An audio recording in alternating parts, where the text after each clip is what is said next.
ॐ वक्रतुण्ड महाकाय सूर्यकोटि संप्रभ निर्विघ्नं कुरु मे देव सर्वकार्येषु सर्वदा।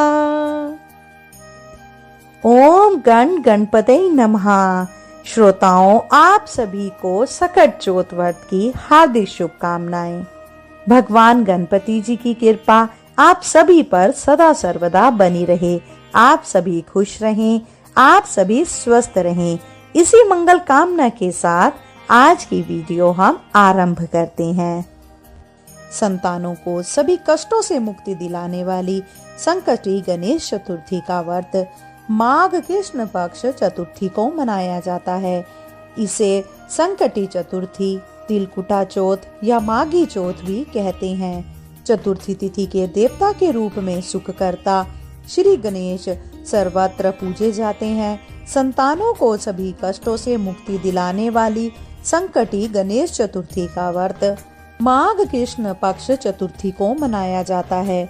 इसे संकष्टी चतुर्थी, तिलकुटा चौथ या माघी चौथ भी कहते हैं। इस दिन तिल का दान और सेवन करने का विशेष महत्व है। धार्मिक ग्रंथों और शास्त्रों के अनुसार इस व्रत और दान से कष्टों का निवारण होता है, सुख समृद्धि बढ़ती है और भगवान गणेश का आशीर्वाद प्राप्त होता है।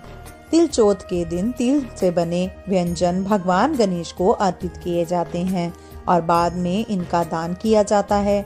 शास्त्रों में कहा गया है, जो व्यक्ति श्रद्धा और भक्ति से तिल का दान करता है वह अपने सभी पापों से मुक्त हो जाता है। स्कंद पुराण के अनुसार तिल का दान करने से व्यक्ति के सभी जाने अनजाने पापों का नाश होता है और पितृदोष से मुक्ति मिलती है। मत्स्य पुराण के अनुसार इस दिन भगवान विष्णु के पसीने से उत्पन्न तिल और माता लक्ष्मी के द्वारा प्रकट किए गन्ने के रस से बने गुड़ का तिलकुटा बनाकर उसे दान करना चाहिए।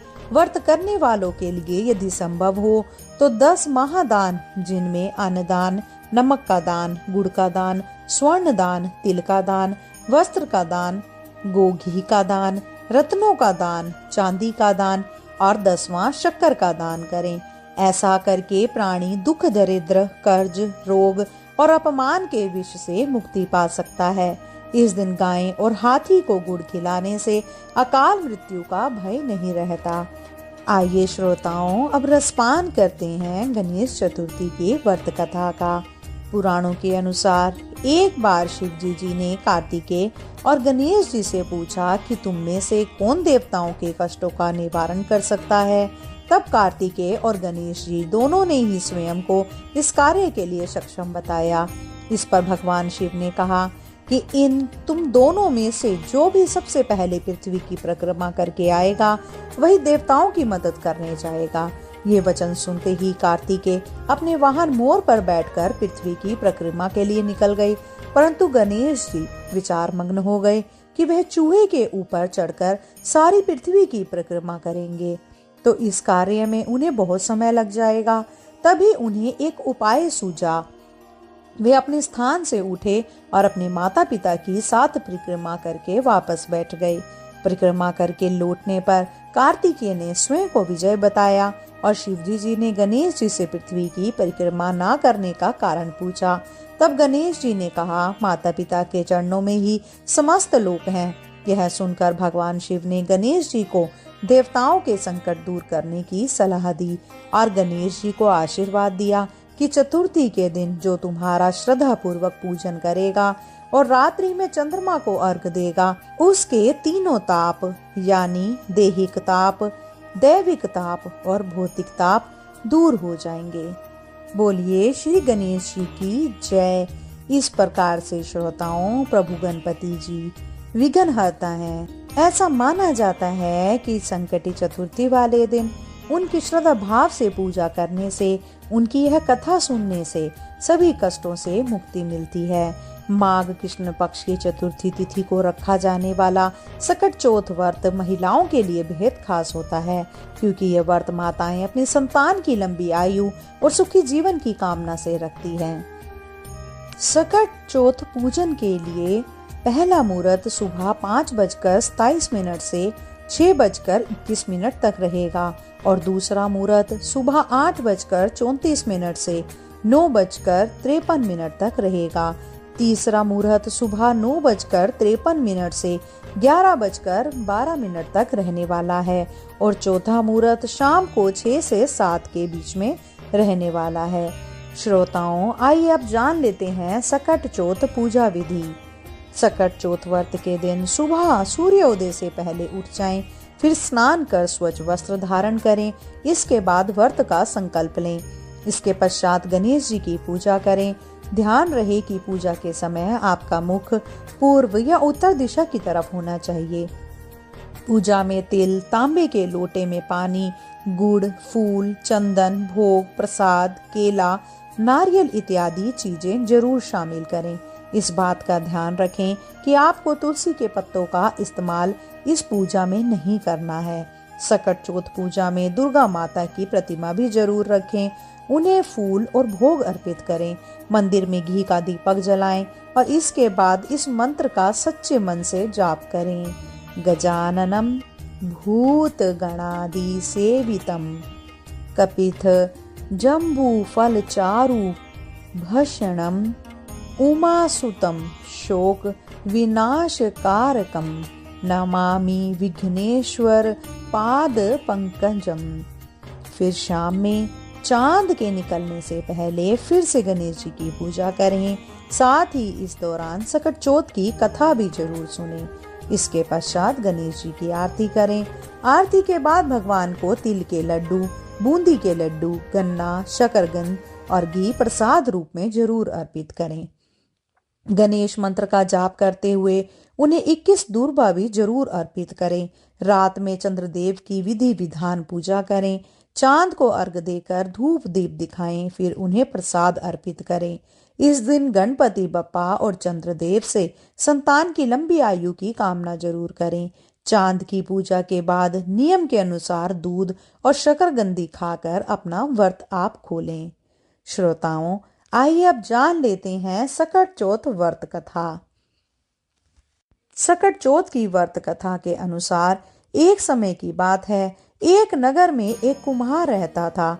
एक दिन जब कुम्हार ना बर्तन बनाने के बाद आवा लगाया तो वह नहीं पका। तब कुम्हार परेशान होकर राजा के पास पहुंचा और उसने पूरी बात बताई। तब राजा ने पंडित राज को बुलाकर इसका उपाय पूछा। तब पंडित ने कहा कि अगर हर दिन गांव में एक एक गांव से एक एक बच्चे की बलि दी जाए तो रोज ही आवा पकेगा। राजा ने ऐसा करने के लिए पूरे नगर को आदेश दिया। कई दिनों तक एक एक घर से एक एक बच्चे की बलि दिए जाती रही और फिर जब एक बुढ़िया के घर की बारी आई तो वो सोचकर परेशान होने लगी कि उसके पास तो बुढ़ापे का एकमात्र सहारा उसका इकलौता बेटा ही है।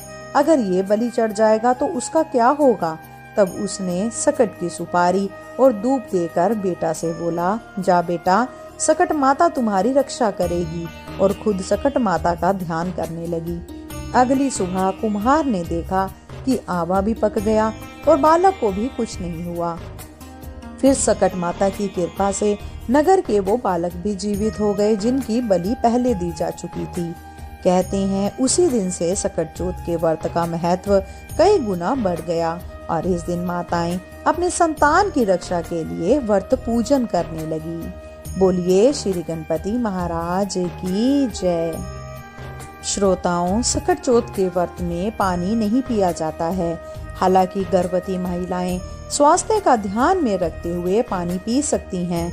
आम महिलाओं को इस दिन चांद की पूजा के बाद ही पानी पीना चाहिए। सकट चौथ का व्रत निर्जला रखना चाहिए। ये व्रत सूर्योदय से लेकर चंद्रोदय तक रखा जाता है। इस दिन चंद्रमा को अर्घ देने के बाद ही ये व्रत पूरा माना जाता है। सकट चौथ के दिन काले रंग के कपड़े नहीं पहनने चाहिए। इस बात का विशेष ध्यान रखें कि चंद्रमा को अर्घ देते समय जल की छींटें आपके पैरों पर बिल्कुल भी ना पड़ें। अगर आप गर्भवती हैं और पहले से सकट का व्रत रख रही हैं और इस व्रत को रखना चाह रही हैं तो आपके लिए सुझाव है कि आप निर्जला व्रत ना रखें। पूरे दिन कुछ न कुछ फलाहारी भोजन करती रहें जिससे शरीर में कमजोरी ना आए। इसके अलावा व्रत रखने से पहले अपने डॉक्टर से भी आप सलाह ले सकती हैं। सकट चौथ के दिन चांद को दूध से अर्घ अर्पित किया जाता है। इसके बाद चांद देवता को धूप दिखाई जाती है, फिर उन्हें भोग लगाया जाता है। यदि सकट चौथ पर बादल लगने की वजह से चंद्रमा ना दिखाई दे तो आप चंद्रोदय के समय पर घर में ही चांद की पूजा कर सकते हैं। इसके लिए एक चौकी पर लाल कपड़े पर चंद्रदेव की तस्वीर स्थापित करें। तस्वीर पर आप अक्षत, कुमकुम, चंदन आदि चीजें अर्पित करें। सकट पर बनाए गए प्रसाद का भोग लगाएं, फिर अपना व्रत खोल लें। आप चाहें तो भगवान शिव के मस्तक पर लगे चंद्रमा का दर्शन करते हुए भी व्रत को खोल सकते हैं। चलिए श्रोताओं, अब हम रसपान करते हैं श्री गणेश जी की दूसरी कथा का। एक बार भगवान गणेश जी बाल रूप में चुटकी भर चावल और एक चम्मच दूध लेकर पृथ्वी लोक के भ्रमण के लिए निकले। वे सबसे ये कहते घूम रहे थे, कोई इस चावल और दूध से मेरे लिए खीर बना दे। लेकिन सबने उनकी बात को अनदेखा कर दिया। तभी एक निर्धन बुढ़िया उनके लिए खीर बनाने को तैयार हो गई। इस पर गणेश जी के घर सबसे बड़े बर्तन को चूल्हे पर चढ़ाने को कहा। बुढ़िया ने बाल लीला समझते हुए घर का सबसे बड़ा भिगोना चूल्हे पर चढ़ा दिया। गणेश जी ने दिए चावल और दूध भिगोने में डालते ही भिगोना भर गया। इस दिन गणेश जी वहां से चले गए और बोले, अम्मा जब खीर बन जाए तो बुला लेना। पीछे से बुढ़िया के बेटे की बहू ने एक कटोरी खीर चुराकर खा ली और एक कटोरी खीर छिपाकर अपने पास रख ली। अब जब खीर तैयार हो गई तो बुढ़िया ने आवाज लगाई, आजा रे गणेशा, खीर खा ले। गणेश जी वहां पहुंचकर बोले कि मैंने तो खीर पहले से ही खा ली। तब बुढ़िया ने पूछा कि उन्होंने खीर कब खाई।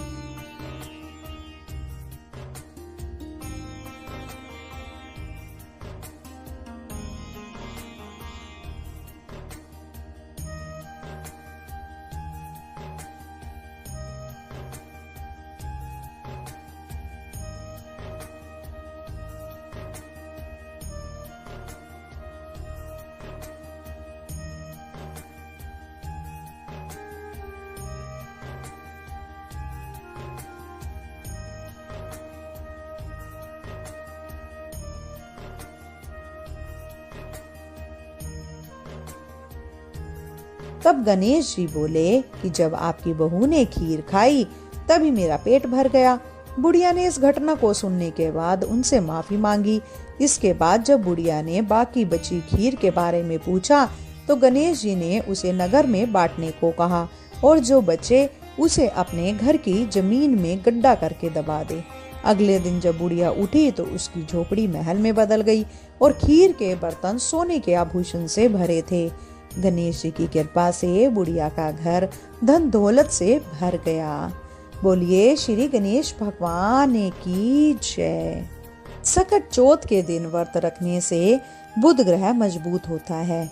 यह व्रत जीवन में सुख, शांति और समृद्धि प्रदान करता है। संतान की लंबी आयु और उत्तम स्वास्थ्य के लिए भी यह व्रत विशेष महत्व रखता है। इस दिन गणेश जी की पूजा करने से जीवन में आ रही रुकावटें और अड़चन भी दूर होती हैं। सकट चौथ के दिन चंद्रमा का उदय सायंकाल 7:32 पर होगा। इस समय पर चंद्रदेव की पूजा कर उन्हें अर्घ अर्पित किया जाएगा। यह समय व्रत का समापन के लिए शुभ होता है। इस दिन पूरे श्रद्धा और विधि विधान से व्रत रखने से परिवार को भगवान गणेश जी और चंद्रदेव की कृपा प्राप्त होती है। धार्मिक ग्रंथों में सकट चौथ व्रत का विशेष महत्व बतलाया गया है। इस दिन भगवान गणेश के साथ सकट माता की भी पूजा करनी चाहिए। माना जाता है कि यह व्रत माता और संतान के संबंधों को मजबूत करता है और संतान को दीर्घायु का आशीर्वाद प्रदान करता है। इस व्रत को रखने से परिवार में समृद्धि आती है और जीवन के कठिन समय में भगवान गणेश का आशीर्वाद प्राप्त होता है। साथ ही चंद्रमा को अर्घ अर्पित करने से चंद्रदेव की भी कृपा प्राप्त होती है, जो मानसिक शांति और समृद्धि का प्रतीक माना जाता है। श्रोताओं, आइए अब रसपान करते हैं सकट चौथ की तीसरी कथा का। सकट का व्रत भगवान गणेश की पूजा को समर्पित होता है। कहा जाता है कि यदि सच्चे भाव से सकट का उपवास रखा जाए तो संतान सुख की प्राप्ति का आशीर्वाद प्राप्त होता है। लेकिन इस दिन सकट व्रत कथा का पाठ करना बेहद जरूरी होता है। इससे उपवास का संपूर्ण फल प्राप्त होता है। सकट के व्रत की कथा को लेकर कहा जाता है, एक साहूकार और एक साहूकारनी थी। वह धर्म पुण्य को नहीं मानते थे, इसके कारण उनका कोई बच्चा नहीं था। एक दिन साहूकारनी पड़ोसी के घर गई। उस दिन सकट चौथ था। वहां पड़ोसन सकट चौथ की पूजा करके कहानी सुना रही थी। साहूकारनी ने पड़ोसन से पूछा, तुम क्या कर रही हो? तब पड़ोसन बोली कि आज चौथ का व्रत है, इसीलिए कहानी सुना रही हूँ। तब साहूकारनी बोली, चौथ के व्रत करने से क्या होता है? तब पड़ोसन बोली, इसे करने से अन्न धन सुहाग पुत्र सब मिलता है। तब साहूकारनी ने कहा, यदि मेरा गर्भ रह जाए तो मैं 1.25 सेर तिलकुट करूंगी और चौथ का व्रत भी करूंगी। श्री गणेश भगवान की कृपा से साहूकारनी के गर्भ रह गया तो वह बोली कि मेरा लड़का हो जाए तो मैं ढेर सेर तिलकुट करूंगी। कुछ दिन बाद उसके लड़का हो गया तो वह बोली कि हे चौथ भगवान, मेरे बेटे का विवाह हो जाए तो मैं 5.25 सेर का तिलकुट करूंगी। कुछ वर्षों बाद उसके बेटे का विवाह तय हो गया और उसका बेटा विवाह करने चला गया, लेकिन उस साहूकारनी ने तिलकुट नहीं किया। इस कारण से चौथ देव क्रोधित हो गए और उन्होंने फेरों से उसके बेटे को उठाकर पीपल के पेड़ पर बिठा दिया। सभी वर को खोजने लगे पर वो नहीं मिला। हताश होकर सारे लोग अपने अपने घर को लौट गए।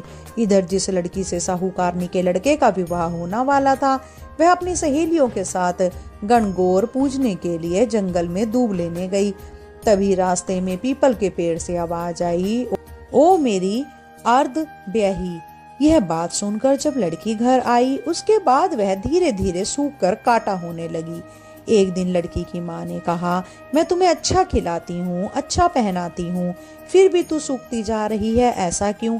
जब लड़की अपनी माँ से बोली कि वह जब भी दूब लेने जंगल जाती है तो पीपल के पेड़ से एक आदमी बोलता है कि ओ मेरी अर्धब्याही, उसने मेहंदी लगा रखी है और सेहरा भी बांध रखा है।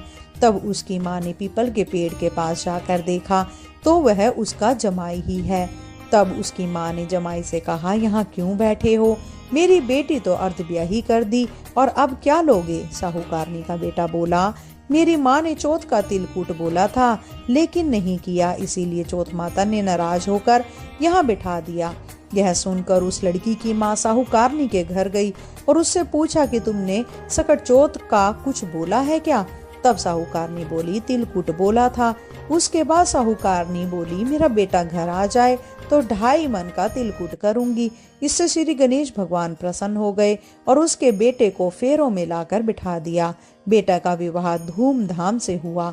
जब साहूकारनी के बेटा और बहू घर आए तब साहूकारनी ने 2.5 मन तिलकुट किया और बोली, हे चौथ देव, आपके आशीर्वाद से मेरे बेटा बहू घर आए हैं, जिससे मैं हमेशा तिलकुट करके व्रत करूंगी।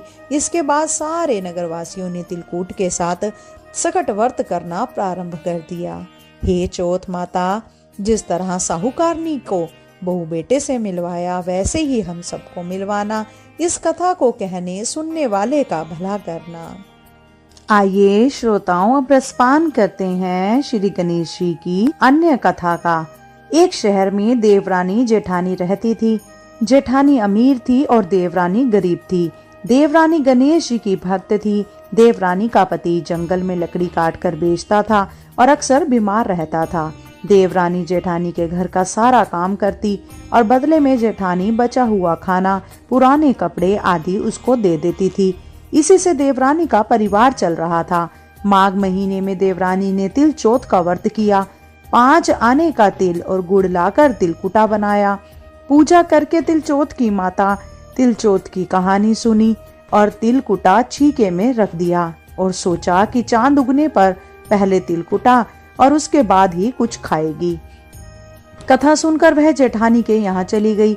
खाना बनाकर जेठानी के बच्चों से खाना खाने को कहा तो बच्चे बोले, माँ ने व्रत रखा है और माँ भूखी है, जब माँ खाना खाएगी हम भी तभी खाएंगे। जेठ जी को खाना खाने को कहा तो जेठ जी बोले, मैं अकेला नहीं खाऊंगा, जब चांद निकलेगा तब सब खाएंगे, तभी मैं भी खा लूंगा। जेठानी ने कहा कि आज तो किसी ने भी अभी तक खाना नहीं खाया, तुम्हें कैसे दे दूं? तुम सुबह सवेरे ही बचा हुआ खाना ले जाना। देवरानी के घर पर पति बच्चे सब आस लगाए बैठे थे कि आज तो त्योहार है, इसीलिए कुछ पकवान आदि खाने को मिलेगा। परंतु जब बच्चों को पता चला कि आज तो रोटी भी नहीं मिलेगी तो बच्चे रोने लगे। उसके पति को भी बहुत गुस्सा आया। कहने लगा, सारा दिन काम करके भी 2 रोटी नहीं ला सकती तो क्या काम करना, क्यों काम करती हो। पति ने गुस्से में आकर पत्नी को कपड़े धोने के धोबे से मारा। धोवना हाथ से छूट गया तो पाटे से मारा। वह बेचारी गणेश जी को याद करती हुई रोते रोते पानी पीकर सो गई। उस दिन गणेश जी देवरानी के सपने में आए और कहने लगे, धोवने मारी, पाटे मारी, सो रही है या जाग रही है। वह बोली, कुछ सो रही हूँ, कुछ जाग रही हूँ। गणेश जी बोले, भूख लगी है, कुछ खाने को दे। देवरानी बोली, क्या दूं, मेरे घर में तो अन्न का एक दाना भी नहीं है। जेठानी बचा हुआ खाना देती थी, आज वह भी नहीं मिला। पूजा का बचा हुआ तिलकुटा छीके में पड़ा है, वही खा लो। तिलकुटा खाने के बाद गणेश जी बोले, धोपने मारी, पाटे मारी, निमटाई लगी है, कहाँ निपटे। वह बोली, यहाँ पड़ा है घर, जहाँ इच्छा हो वहाँ निपट लो। फिर गणेश जी बच्चे की तरह बोले, अब कहाँ पहुँचूं। नींद में मग्न अब देवरानी को बहुत गुस्सा आया कि कब से तंग किए जा रहे हैं। सो बोली, मेरे सर पर पोछो, और कहाँ पोछोगे। सुबह जब देवरानी उठी तो वह यह देखकर हैरान रह गई कि पूरा घर हीरे मोती से जगमगा रहा है। सिर पर जहाँ विनायक जी पोछनी कर रहे थे, वहाँ हीरे के टीके व बिंदी जगमगा रहे थे। उस दिन देवरानी जेठानी के यहाँ काम करने नहीं गई। बड़ी देर तक राह देखने के बाद जेठानी ने बच्चों को देवरानी को बुलाने भेजा। जेठानी ने सोचा, कल खाना नहीं दिया, इसीलिए शायद देवरानी बुरा मान गई है। बच्चे बुलाने गए और बोले, चाची चलो, माँ ने बुलाया है, सारा काम पड़ा है। देवरानी ने जवाब दिया, अब उसकी जरूरत नहीं है, घर में सब भरपूर है गणेश जी के आशीष से। बच्चों ने घर जाकर माँ को बताया कि चाची का तो पूरा घर हीरे मोतियों से जगमगा रहा है। जेठानी दौड़ती हुई देवरानी के पास आई और पूछा कि यह सब कैसे। देवरानी ने उसके साथ जो हुआ वह सब कह डाला। घर लौटकर जेठानी अपने पति से कहने लगी कि आप मुझे धोवने और पाटे से मारो। उसका पति बोला कि भली मानस, मैंने कभी तुम पर हाथ ही नहीं उठाया, मैं भला तुम्हें कैसे मारूं, धोवने और पाटे से कैसे मार सकता हूँ। वह नहीं मानी और जिद करने लगी। मजबूरन पति को उसे मारना पड़ा। उसने ढेर सारा घी डालकर चूरमा बनाया और छीके में रखकर सो गई। रात को चौथ विनायक जी सपने में आए। कहने लगे, भूख लगी है, क्या खाऊं।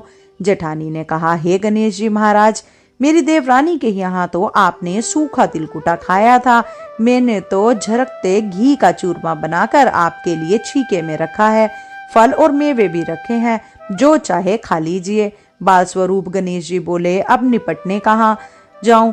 जेठानी बोली, उसके यहाँ तो टूटी फूटी झोपड़ी थी, मेरे यहाँ तो कंचन के महल है, जहाँ चाहो वहां निपट लो। फिर गणेश जी ने पूछा, अब पोछू कहाँ। जेठानी बोली, मेरे ललाट पर बड़ी सी बिंदी लगाकर पोंछ लो। धन की भूखी जेठानी सुबह बहुत जल्दी उठ गई। सोचा घर हीरे जवाहरात से भर चुका होगा, पर देखा तो पूरे घर में गंदगी फैली हुई थी, तेज बदबू आ रही थी। उसके सिर पर भी बहुत सी गंदगी लगी हुई थी। उसने कहा, हे गणेश जी महाराज, यह आपने क्या किया। मुझसे रूठे और देवरानी पर टूटे। जेठानी ने घर और की सफाई करने की बहुत की कोशिश करी, परंतु गंदगी और ज्यादा फैल गई। जेठानी के पति को मालूम चला कि वह तो बहुत गुस्सा हुआ और बोला, तेरे पास इतना सब कुछ था, फिर भी तेरा मन नहीं भरा। परेशान होकर चौथ के गणेश जी से मदद की विनती करने लगी। गणेश जी ने कहा, देवरानी से जलन के कारण तूने जो किया था यह उसी का फल है। अब तू अपने धन में से आधा उसे दे देगी, तभी यह सब साफ होगा। उसने आधा धन बांट दिया, किंतु मोहरे की एक हांडी चूल्हे के नीचे गाड़ रखी थी।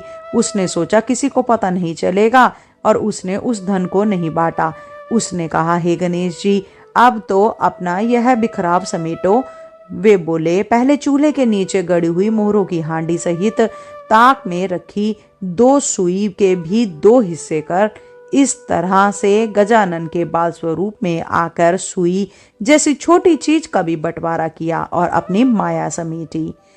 बोलिए श्री गणेश जी महाराज की जय। हे गणेश जी महाराज, जैसी आपने देवरानी पर कृपा की वैसी सब पर करना। कहानी कहने वाले, सुनने वाले और हुंकारा भरने वाले सब पर कृपा करना, किंतु जेठानी को जैसी सजा दी वैसी किसी को मत देना। बोलो चौथ माता की जय। श्री गणेशाय नमो नमः। जय गणपति सद्गुण सदन, कविवर बदन कृपाल, विघ्न हरण मंगल करण, जय जय गिरजालाल। जय जय जय गणपति गणराजू, मंगल भरण करण शुभ काजू। जय गज बदन सदन सुख दाता, विश्व विनायक बुद्धि विधाता। वक्रतुंड शुचि शुंड सुहावन, तिलक त्रिपुंड भाले मने भावन। राजत मणियुक तन मुरमाला, स्वर्ण मुकुट सिर नयन विशाला। पुस्तक पाणि कुठार त्रिशूल, मोदक भोग सुगंधित फूलम। सुंदर पीतांबर तन साजित, चरणे पादुका मुनि मन राजित। धनी शिव सुवन शरणानन भ्राता, गोरी ललन विश्व विख्याता। रिद्धि सिद्धि तव चमर सुधारे, मूषक वाहन सोहत द्वारे। कहो जन्म शुभ कथा तुम्हारी, अति शुचि पावन मंगलकारी। एक समय गिरिराज कुमारी, पुत्र हेतु तप की नह भारी। भयो यज्ञ जब पूर्ण अनुपा, तब पहिचो तुम धरी द्विज रूपा। अतिथि जानी के गोरी सुखारी, बहुविधि सेवा करी तुम्हारी। अति प्रसन्न हवे तुम वर दीना, मातु पुत्र हित जो तप कीना। मिले ही पुत्र तुहि बुद्धि विशाला, बिना गर्भ धारण यही काला। गणनायक गुण ज्ञान निधाना, पूजित प्रथम रूप भगवाना। असे कही अंतर ध्यान रूप हवे, पालना पर बालक स्वरूप हवे। बनी शिशुरुदन जभई तुम ठाना, लखी मुख सुख नहीं गोरी समाना। सकल मगन सुख मंगल गावही, नाभते सुरन सुमन वर्षावही। शुंभु उमा बहुदान लुटावही, सुर मुनि जन सुत देखनि आवही। लखी अति आनंद मंगल साजा, देखन भी आए शनि राजा। निज अवगुण गुणी शनि मन माही, बालक देखन चाहत नाही। गिरिजा कछु मन भेद बढ़ायो, उत्सव मोर न शनि तुहि भायो। कहत लगे शनि मन सकुचाई, का करियो शिशु मोहि दिखाई। नहीं विश्वास उमा उर भयो, शनि सो बालक देखन कहुओ। पद तहि शनि दृग कोण प्रकाशा, बालक सिर उड़ी गयो आकाशा। गिरिजा गिरी विकल हवे धरणी, सो दुख दशा गयो नहीं वरणी। हाहाकार मचयो कैलाशा, शनि की नो लखी सूत को नाशा। तुरंत गरुड़ चढ़ी विष्णु सिधाए, काटी चक्र सो गज सिर लाए। बालक के धड़ ऊपर धार्यो, प्राण मंत्र पढ़ी शंकर डार्यो। नाम गणेश शंभु तप कीनः, प्रथम पूज्य बुद्धि निधि वर दीने। बुद्धि परीक्षा जब शिव कीनः, पृथ्वी पर प्रदक्षिणा लीनः। चले शनानन भर्मि भुलाई, रचे बैठ तुम बुद्धि उपाई। चरणे मातु पितु के धर लीने, तिनके साथ प्रदक्षिण कीने। धनी गणेश कही शिव ही हर्षे, नभते सुरन सुमन बहु बरसे। तुम्हारी महिमा बुद्धि बढ़ाई, शेष सहस मुख सके न गाई। मैं मतिहीन मलिन दुखियारी, करहु कौन विधि विनय तुम्हारी। भजत राम सुंदर प्रभुदासा, जग प्रयाग कंक्रा दुर्वासा। अब प्रभु दया दीना पर कीजे, अपनी शक्ति भक्ति कुछ दीजे। श्री गणेश यह चालीसा पाठ करे धर ध्यान, नित नव मंगल ग्रह बसे लहे जगत सम्मान। सबंध अपने सहस्त्र दश, ऋषि पश्चिमी दिनेश। पूर्ण चालीसा भयो, मंगल मूर्ति गणेश। बोलो श्री गणपति महाराज की जय। हे गणपति जी, इस कथा को सुनने वाले सभी श्रोताओं के मनोरथ पूर्ण करना, उनको स्वस्थ रखना, उनके घर में खुशहाली लाए, सभी मनोरथ को पूरा करना। श्रोताओं, अगर आपने इन कथाओं का आनंद लिया हो तो कृपया करके वीडियो को लाइक और शेयर करें। इसी के साथ साथ अगर चैनल पे नए हैं तो कृपया करके सब्सक्राइब अवश्य कीजिए। आज के लिए इतना ही। शीघ्र मिलते हैं नई वीडियो नई जानकारी के साथ। जब तक के लिए जय श्री कृष्णा, राधे राधे।